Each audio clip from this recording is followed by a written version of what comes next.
সুপ্রিয় দর্শক, আসসালামু আলাইকুম। আপনাদের সবাইকে স্বাগত জানাচ্ছি এখনকার আলোচনায়। আপনাদের সঙ্গে আছি আমি সিরাজুল ইসলাম। দর্শক, আমি আজকের পর্বে এমন একটি পরিবর্তনের কথা বলবো যার প্রেক্ষাপটে আগামী 10 বছরে মধ্যপ্রাচ্যের ভূ রাজনৈতিক মানচিত্রে বড় রকমের রদবদল ঘটে যাবে। সৌদি আরবের সাথে আমেরিকার সম্পর্ক প্রচণ্ডভাবে দূরত্ব সৃষ্টি হচ্ছে। সৌদি আরব এখন আর কোনো মতেই আমেরিকাকে আগের মতো নিরাপত্তার গ্যারান্টার হিসেবে মনে করছে না। এর বিপরীতে ইরানের সঙ্গে সৌদি আরবের সম্পর্ক ক্রমেই ঘনিষ্ঠ হচ্ছে। এর ভেতরে রয়েছে চীন এবং রাশিয়ার মতো বড় শক্তির অবস্থান।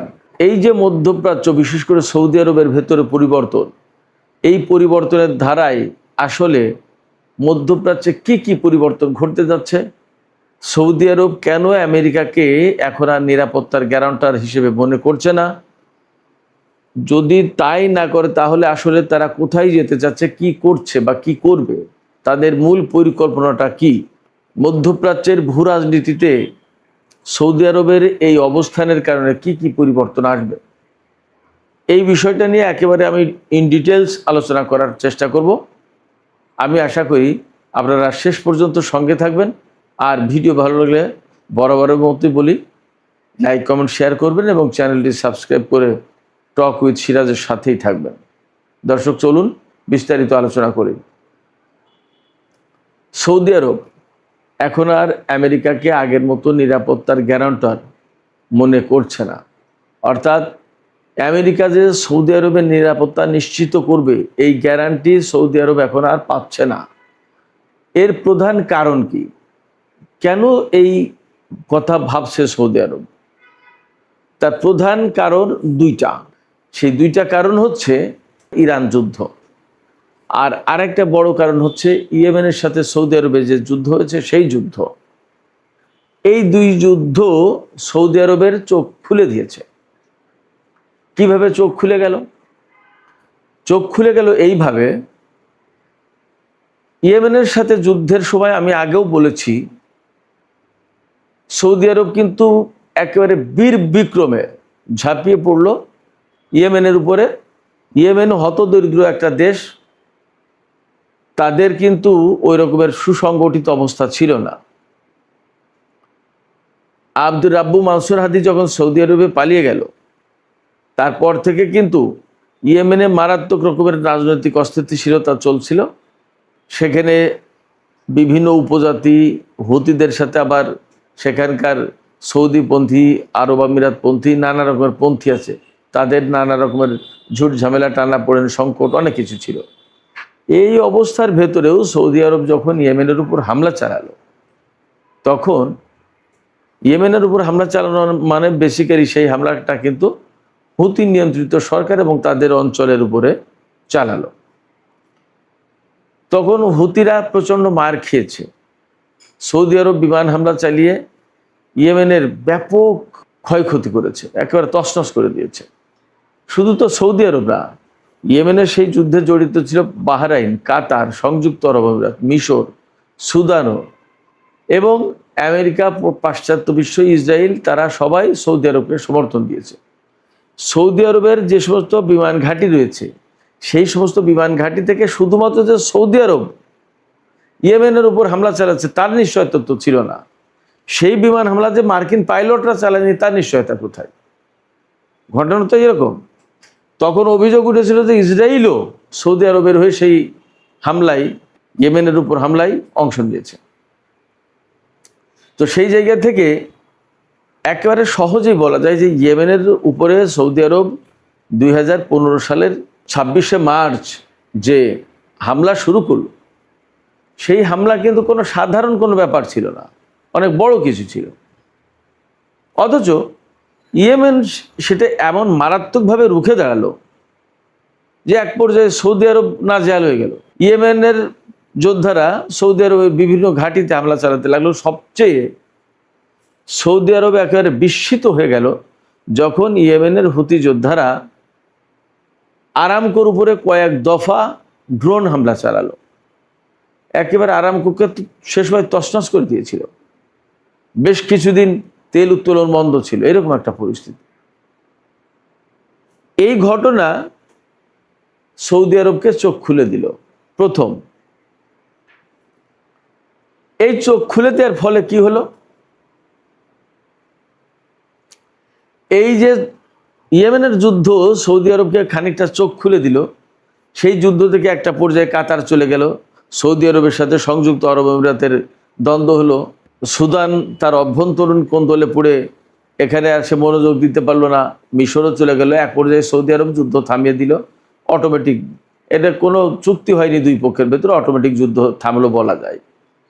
এই সময় এই যে আরামকোর যে ঘটনা, বিশেষ করে এই সময় সৌদি আরবের চোখ খুলে দিল। এই সৌদি আরব তখন বুঝলো যে আমেরিকা আছে, আমেরিকার থার্ড এবং পেট্রিয়ট ক্ষেপণাস্ত্র প্রতিরক্ষা ব্যবস্থা আছে, তাদের গোয়েন্দা নেটওয়ার্ক সৌদি আরবকে একেবারে 24 ঘন্টা সব সময় নিরাপত্তা দিচ্ছে। এরপরও কি করে এই ইয়েমেনের লুঙ্গি পরা হুতিরা আরামকোর উপরে, পৃথিবীর লাইফ লাইন যেটা সবচেয়ে বড় তেল স্থাপনা যেটা, সেই আরামকোর উপর হামলা চালালো এবং সেখানে আমেরিকার ইনভেস্টমেন্ট আছে, আমেরিকা ঠেকাতে পারল না। ব্যাপারটা কি, এই যে মোহাম্মদ বিন সালমান, তিনি তো একজন যুবক তরুণ মানুষ, অনেক বেশি বয়স তোরা, তার মাথায় তো বুদ্ধি আছে, অনেকগুলো চিন্তা ভাবনা করে। যখন মানুষ একেবারে বয়োবৃদ্ধ হয়ে যায় তার অনেক কিছু চিন্তা করার মতো অবস্থা থাকে না। যেমন রাজা সালমান, এই মোহাম্মদ বিন সালমানের বাবা, তিনি বয়োবৃদ্ধ মানুষ, তিনি কিন্তু প্রকৃতপক্ষে দেশ চালান না, দেশ চালান এই MBS মোহাম্মদ বিন সালমান। তো মোহাম্মদ বিন সালমান চিন্তা করলেন, বা তার ভাই ব্রাদাররা বা তার মন্ত্রী পরিষদের লোকজন, তারা সবাই চিন্তা করলেন যে আমেরিকার সমস্ত সব কিছু থাকার পরে ইয়েমেনের এই লুঙ্গি পরা গরিব হতদরিদ্র হুতিরা আমাদের যে ক্ষতি করলো, এটা অপূরণীয়। এবং এ তো আরামকোর উপর হামলা চালিয়েছে, যে আমাদের যদি রাজপ্রাসাদে হামলা চালায়, আরও কোনো জায়গায় যদি হামলা চালায়, তাহলে তার উপায় কি? আমরা তো ঠেকাতে পারবো না, আমেরিকা তো ঠেকাতে পারছে না। এই যে চোখ খুলে গেল, এই চোখ খুলে যাওয়ার পরে ইরান চীনের মাধ্যমে সৌদি আরবকে মেসেজ দিল যে এই আঞ্চলিক যুদ্ধ সংঘাত এগুলো বাদ দিয়ে আমরা একটা আপোষ সভায় আসি, মিলেমিশে যাই। এই অঞ্চলে মার্কিন বাহিনী যে সৌদি আরবকে নিরাপত্তা দিতে পারবে না তা তো পরিষ্কার।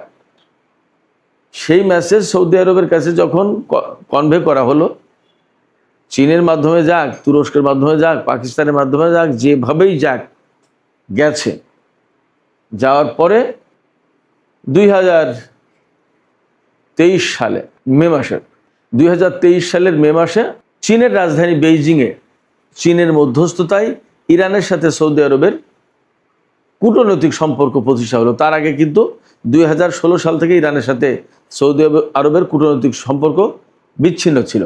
চীন, এই ইরান এবং সৌদি আরব, এই দুই দেশকে ডেকে নিয়ে একটা সম্পর্ক প্রতিষ্ঠা করে দিল, সম্পর্ক ডেভেলপ হতে থাকলো। এই গেল প্রথম চোখ খোলার ঘটনা। আর দ্বিতীয় চোখ খোলার ঘটনা যেটা ঘটলো এই ইরান যুদ্ধের সময়, এই ইরান যুদ্ধের সময় একেবারে মহামারী কাণ্ড হয়ে গেছে। তো প্রিন্স সুলতান এয়ারবেস যেটা, এখানে তো ধ্বংসযজ্ঞ চালিয়েছে ইরানের ড্রোন, সে কেমন করে তা তো আপনারা সবাই দেখেছেন। সেখানে কতগুলো বিমান একেবারে চুরমার করে দিয়েছে, এবং ইরানের হাতে 7টা রিফুয়েলিং ট্যাঙ্কার ধ্বংস হয়েছে। আমেরিকার গর্বের ধন F-15 কতগুলো ধ্বংস হয়েছে, F-35 ধ্বংস হয়েছে, F-16 ধ্বংস হয়েছে, হেলিকপ্টার ধ্বংস হয়েছে, ব্ল্যাক হক হেলিকপ্টার থেকে শুরু করে আরও।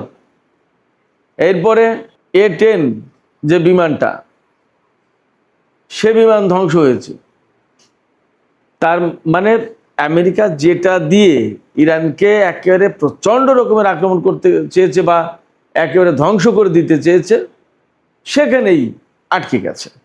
শেষমেশ ইরানের ভেতরে পাইলট উদ্ধারের নাটকের সেই অভিযান চালাতে গিয়ে কি এক গেড়া কলে পড়ে, কি এক ঝুট ঝামেলার ভেতরে পড়ে গেল, সেখানে বহু সংখ্যক লোকজন ইরানের হাতে আটক হয়ে গেল। এই যে মারাত্মক রকমের একটা সংকটে পড়ে গেল আমেরিকা ইরানের মোকাবেলায়, আরও সাথে রয়েছে ইসরায়েলের মতো একটা শক্তি। আর এই ক্ষয়ক্ষতি কি শুধুমাত্র সৌদি আরবে বা ইরানের ভেতরে হয়েছে, কুয়েতে তছনছ করে দিয়েছে। এমনকি সেই পুরনো মডেলের বিমান দিয়ে তছনছ করে দিয়েছে বলা হয় কুয়েতের সেই ক্যাম্প গোয়রিং। বাহরাইনের পঞ্চম নৌবহরের ঘাঁটিতে কি অবস্থা, সংযুক্ত আরব আমিরাতের কি পরিস্থিতি তা তো আমরা সবাই জানছি। সেখানে ব্যবসা বাণিজ্য নেই, সেখানে কাজকর্ম অনেক কমেছে, ট্যুরিস্ট নেই, অনেক কিছু। এখন অনেক দিন ধরে তো যুদ্ধ বন্ধ। এই যুদ্ধ আরও কিছুদিন চলে তো সংযুক্ত আরব আমিরাতের দুবাই, আবুধাবি সব তো একদম বিরান মরুভূমি হয়ে যেত যা পরিস্থিতি। এই সমস্ত সব কিছু সৌদি আরব নিজের চোখে দেখেছে। এবং সৌদি আরব কিন্তু যুদ্ধের শুরু থেকেই একটি সহযোগিতাও আমেরিকাকে করেনি। না ইরানের সাথে যুদ্ধ করেছে আমেরিকার পক্ষে, না আমেরিকাকে বিশেষ কোনো লিভারেজ দিয়েছে, সুবিধা দিয়েছে। প্রজেক্ট ফ্রিডম, যেটা হরমুজ প্রণালীতে ইরানের কন্ট্রোল মুক্ত করার জন্য যে প্রজেক্ট ফ্রিডম শুরু করেছিল ডোনাল্ড ট্রাম্প, শুরু করার ঘোষণা দেওয়ার কয়েক ঘন্টা পরে বাতিল করে দিল। কেন? সেই প্রজেক্ট ফ্রিডমে সৌদি আরব বলেছিল যে আমরা এই কাজে নেই, আমার আকাশ ভূমি ঘাঁটি কোনো কিছু তুই ব্যবহার করতে পারবে না, আর হবে না। এই যে সাম্প্রতিক দিনগুলোতে ইরানের উপরে আমেরিকা যে হামলা চালাচ্ছে, ইরান তো সাধারণত হামলার উৎসস্থলে, অর্থাৎ যেখান থেকে হামলা করেছে আমেরিকা সেখানে হামলা চালায়।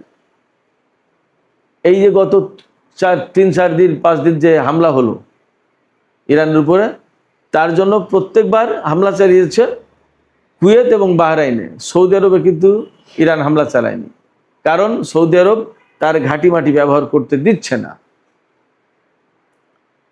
তার মানে সৌদি আরবের চোখ খুলে গেছে। কেন চোখ খুলল?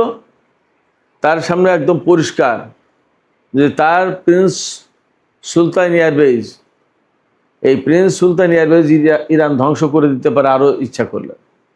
তার মানে আমেরিকার সমস্ত সব কিছু থাকার পরে ইরান ড্রোন আর ক্ষেপণাস্ত্র মেরেই শেষ করে দিয়েছে আমেরিকার বিমান বাহিনী, সর্বাধুনিক বিমান বাহিনী অকার্যকর, খুব একটা লাভ হয়নি। বরং কি হয়েছে, আমেরিকা মধ্যপ্রাচ্যের এই সমস্ত দেশের থেকে ইরানের বিরুদ্ধে যুদ্ধ করার কারণে এই সব দেশ ক্ষতিগ্রস্ত হয়েছে। তাদের সহায় সম্পত্তি, বিমানবন্দর, ঘাঁটি মাটি, বিভিন্ন স্থাপনা এই সমস্ত হামলা শিকার হয়েছে। তাতে প্রত্যেকটা দেশ, সেই দেশের মানুষ, সেই দেশের সরকার ক্ষতির মুখে পড়েছে। তাদের সম্পদ নষ্ট হয়েছে, তাদের ঘরবাড়ি নষ্ট হয়েছে, ব্যবসা কেন্দ্র নষ্ট হয়েছে, সরকারি প্রতিষ্ঠান নষ্ট হয়েছে, ঘাঁটি নষ্ট হয়েছে, সামরিক বেসামরিক বিভিন্ন স্থাপনা ধ্বংস হয়েছে, মারাত্মক রকমের আর্থিক ক্ষতির মুখে পড়েছে, কয়েকজন নাগরিকও নিহত হয়েছে। তাদের এইসব দেশে, অর্থাৎ মধ্যপ্রাচ্যের মুসলিম দেশগুলোতে যে বিভিন্ন দেশের জনশক্তি, অর্থাৎ বিভিন্ন দেশের লোকজন কাজ করে, তারাও তো ক্ষতিগ্রস্ত হয়েছে। তার মানে সামগ্রিকভাবে বিশ্ব ক্ষতিগ্রস্ত হয়েছে। এই সব দেশ নিজেরা তো হয়েছেই। তো সেক্ষেত্রে আমেরিকাকে জায়গা দিলে, আমেরিকাকে থাকার সুবিধা দিলে, আমেরিকার ঘাঁটি রাখলে বিপদ। এবং 2 দিন অন্তর অন্তর ইরানের সাথে যুদ্ধ লাগবেই। অতএব সৌদি আরবের চোখ খুলে গেছে যে আমাদের আর আমেরিকার নিরাপত্তার ছাতার নিচে আর আমাদের দরকার নেই। আমাদের দরকার হচ্ছে ইরানের সাথে মিলেমিশে থাকা। ইরানের সাথে যদি একেবারে ঘনিষ্ঠ বন্ধুত্বও না করা হয়, তাহলে ইরানের সাথে দ্বন্দ্ব না করলেই তো হলো। এই নীতি সৌদি আরব নিয়েছে এবং সৌদি আরবের চোখ খুলে গেছে। এখন এই নীতি যদি নেয় তাহলে কি হবে? এই নীতি যদি গ্রহণ করে সৌদি আরব, তাহলে যা হবে তা হচ্ছে আমেরিকাকে মূলত সৌদি আরবের ঘাঁটি মাটি ছেড়ে চলে যেতে হবে। সৌদি আরব ইরানের সাথে সম্পর্ক স্বাভাবিকভাবেই ঘনিষ্ঠ করবে। তার মানে ইরান এবং সৌদি আরবের ভেতরে একটা ভালো সুসম্পর্ক তৈরি হবে। যদি তাই হয় তাহলে 2 দেশের ভেতরে লেনদেন, বাণিজ্য এ সমস্তও চলবে। যদি সৌদি আরব ইরানের সাথে সম্পর্ক করে, তাহলে আলটিমেটলি সৌদি আরব থেকে আমেরিকাকে হয়তো চলে যেতে হবে। তখন সৌদি আরব আমেরিকার কাছ থেকে কতটুকু অস্ত্র কিনবে সেটা একটা ব্যাপার। আমেরিকা কিন্তু অলরেডি ঘোষণা দিয়েছে যে আমরা সৌদি আরবকে যে অগ্রাধিকার দিতাম ক্ষেপণাস্ত্র প্রতিরক্ষা ব্যবস্থার ক্ষেত্রে, এখন আর সেটা দেব না। হয়তো সৌদি আরব বলবে আমাদের লাগবেও না, কারণ আমরা ওইটার চেয়েও ভালো কিছু পাবো। কারণ এই যুদ্ধে তো দেখিয়েছে ইরান যে আমেরিকা থার্ড এবং পেট্রিয়ট সিস্টেম থাকার পরেও ইরান ধমাধম হামলা চালিয়েছে। তো ওই থার্ড আর পেট্রিয়ট দিয়ে কী হবে? ইরানের ক্ষেপণাস্ত্র, ইরানের ড্রোন থেকে তো বাঁচতে পারবে না সৌদি আরব। তার চেয়ে ইরানের কাছ থেকে যদি একটা কেনা হয় তাহলে তো হয়তো সেটাই ভালো হবে, অথবা রাশিয়া এবং চীনের কাছ থেকে কিনে নেবে, শেষ। সবচেয়ে বড় কথা যেটা, সৌদি আরব এইভাবেই ভাবছে এবং মধ্যপ্রাচ্যের ডিপ্লোমেসিটা এইভাবেই আবর্তিত হচ্ছে। চীন এখানে মধ্যস্থতা করছে, রাশিয়ার অবস্থান আছে, তারা সবাই বোঝাচ্ছে যে আমেরিকা চলে গেলে তোমরা আঞ্চলিক দেশগুলো সবাই মিলেমিশে থাকবে, তোমাদের কারোর সাথে কারো দ্বন্দ্ব নেই। প্রয়োজনে রাশিয়া এবং চীন গ্যারান্টার হিসেবে, মধ্যস্থতাকারী হিসেবে ইরান এবং সৌদি আরবের ভেতরে একটা চুক্তি করিয়ে দেবে, নন অ্যাগ্রেশন চুক্তি, ব্যাস শেষ। তাইলে তো আর কোনো ঝামেলা।